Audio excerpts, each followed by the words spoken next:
Good morning, everyone. Welcome to our podcast. I'm your host, Phindile. Today, I'm not alone. I'm with Nokukhanya, and we're here to discuss the Shakespearean play Julius. And we'll be focusing on two themes, which are loyalty and ambition. So we're going to start with the theme of loyalty in the play. So we see a man by the name of Brutus, an honorable man of Rome. Right. Brutus's loyalty is torn between the Republic of Rome and Caesar. At the beginning of the play, we see that Brutus is loyal to his friend Caesar, but as the play progresses, this changes. He is faced with a dilemma.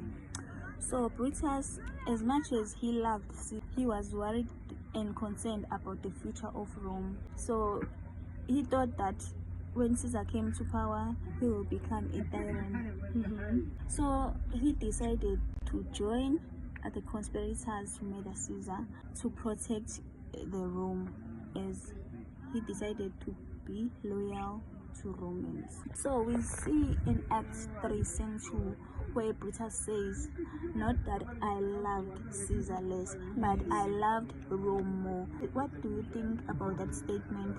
I think he was trying to justify the fact that he killed Caesar to protect Rome.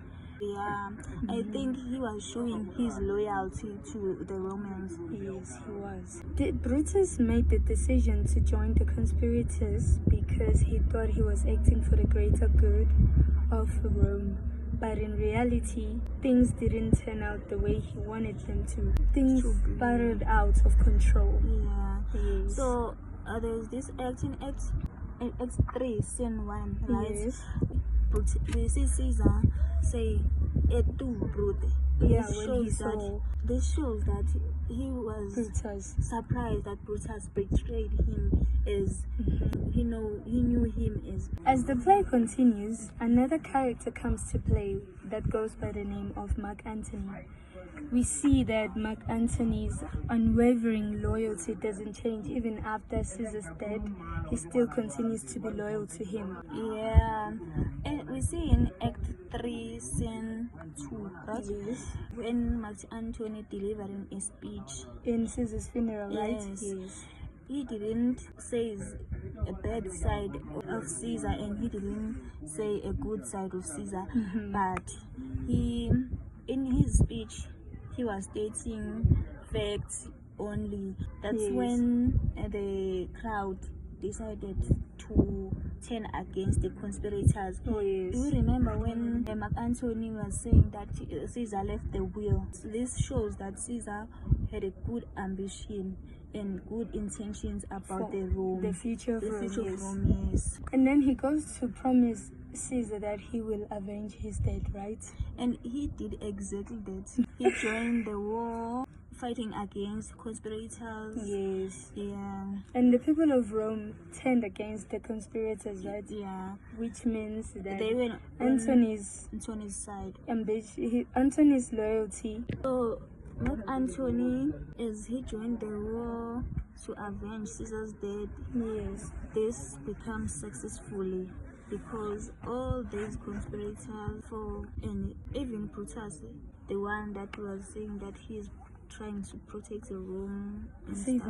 Let's compare Brutus's loyalty and Antony's loyalty to Caesar. What do you think about Brutus's loyalty to Romans led to the tragic ending, because I think Brutus's loyalty for Romans ended up in a tragic ending. Yeah, because Brutus ended up dying it led to tragic events. Yeah. Yes. Whereas Antony's loyalty is driven by friendship. Antony values friendship more than the country Rome, and we see that he believed that Caesar was going to be a good leader. Yes, Rome, regardless of him being a tyrant and whatnot. Brutus and Caesar and others viewed Caesar as a tyrant. Yes. That he will destroy Rome and stuff. They were concerned about the future of Rome. While we're still on the topic of loyalty, let's talk about Portia's loyalty to her husband Brutus. What do you think about it?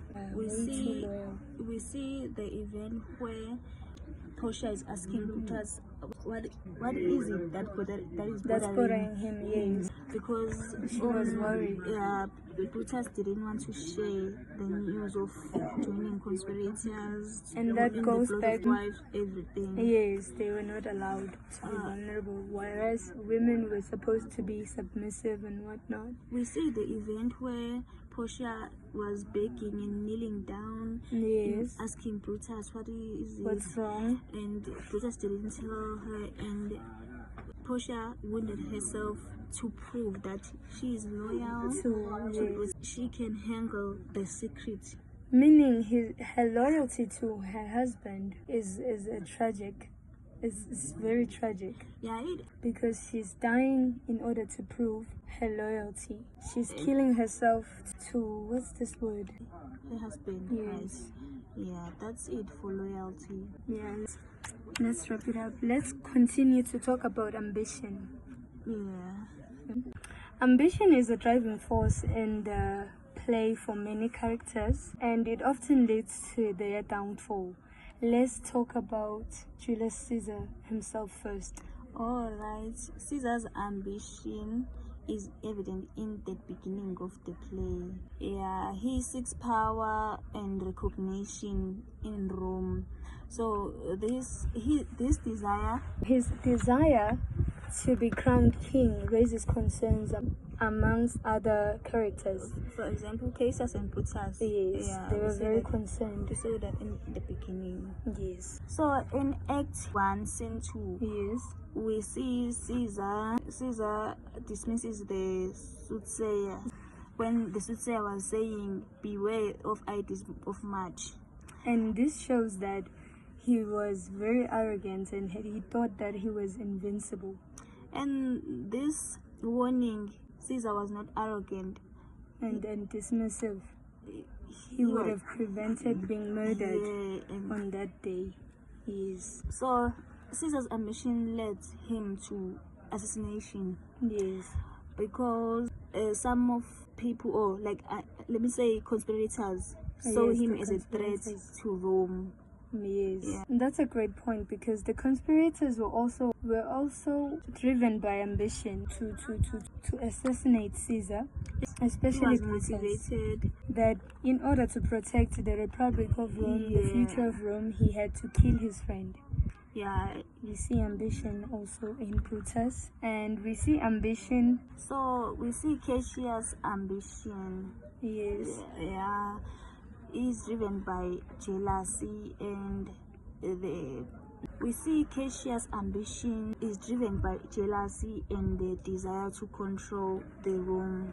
He thought that he would rule better than Caesar. Yes, and then he manipulated Brutus into thinking that if Caesar were to be eliminated, it would be for the greater good of Rome. It would be for honor. But Cassius' intention was to elevate his status. Yes. Yeah. And from noble, because he viewed himself as a slave and from being a commoner to being king. Yes. Let's not forget about Mark Antony's ambition. Let's not forget about Mark Antony's ambition, which became more pronounced after Caesar's assassination. After Caesar's assassination, Mark Antony appears to be loyal to Brutus and conspirators. Yes. But he quickly reveals his true colors, that he's not on their side. Yes, but he's working against them. Yeah, he wanted to avenge his friend's death. Yeah. Okay. From the conspirators. It's interesting to see how ambition can manifest in different ways. Brutus's ambition is deeply rooted in idealism, whereas Cassius and Antony's ambition were more self-serving. Yes. The play Julius Caesar shows that the unplanned or unchecked ambition can lead to conflict and chaos and a tragic ending. Yeah, it can lead to destructive ways. Yeah. As we wrap up our discussion, we can say that loyalty and ambition can lead to a tragic ending or happy ending. Yeah. And it also reminds us of the complexities of human desire and the consequences of our actions. Yes. Thank you for joining us today. Don't forget to subscribe and like our video and comment down below.